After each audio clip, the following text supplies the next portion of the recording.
Uzi yuko amasaha twafashitse yani igifone nacyo kifunze so amasaha asashitse ubwo ntabwo bacyarigana kuzina ry'Imana amasaha basitse atubwe tuzakora tuzajya mu murimo we arashyitse harabura iminota 3 n'uno rukigana umfasha byuka kintu uru rwadiriye umuceri wanjye igiciro cyose najyashye ibijumba byaje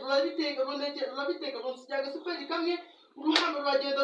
rurye litiro zanjye zose ebyiri z'ubushera ikizuba kinaniza mu makombe kamwe we tuwakira wabyutse Nataka kwereka shanza n'amazi Basha we byuka kamwe wajya Wajinu yemo kwa uyu bakisi tugiyemo urabona buri minota ingahe urabona turi umunota umwe mu minota itose imyonga guki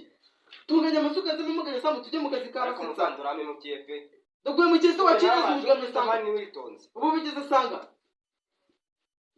wagamye sangahe saa 4 z'ijoro saa 4 z'ijoro byutse saa 3 basitsa twavuganye saa 1 zose ubu aratwica ubu wasaga samu rwose yashyitsemo ariko na samu nenda bize ntago yapfa kwitashika amadaraso wajya zinduka ajaze tunaga ni nka wowe shaka wakinwe ubwo kamamagare samu Basha yego mvande Poste tujye kuri amasuka tujye kubwira Samuel ngiye guhamagara Samu aze tuhita tujyana tujye mu kazi kabase ihute nyine ategure vaka wagize wa bintu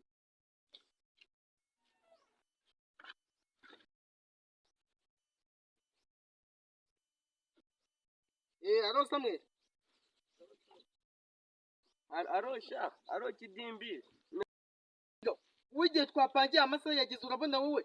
basetsa urabizi n'umuntu ukunda agacupa abafite ikintu bita kabindi nidutinda arazi yasize twese leta dusetura Shanda ndakumva mwana basetsa ko gakunda agacupa wasanga yigiriye ku none se shangiye impamvu nataje rero niboneye indaya ya makembe bibiri byonyine niyo narindi kumwe nayo tu urankanze ngo indaya y'amake duvuze ko amafaranga yose wakoraga washyaga mu ndasha ndumva imishinga wowe ufite iri hasi cyane ndumva ufite inyatsirenzi yanjye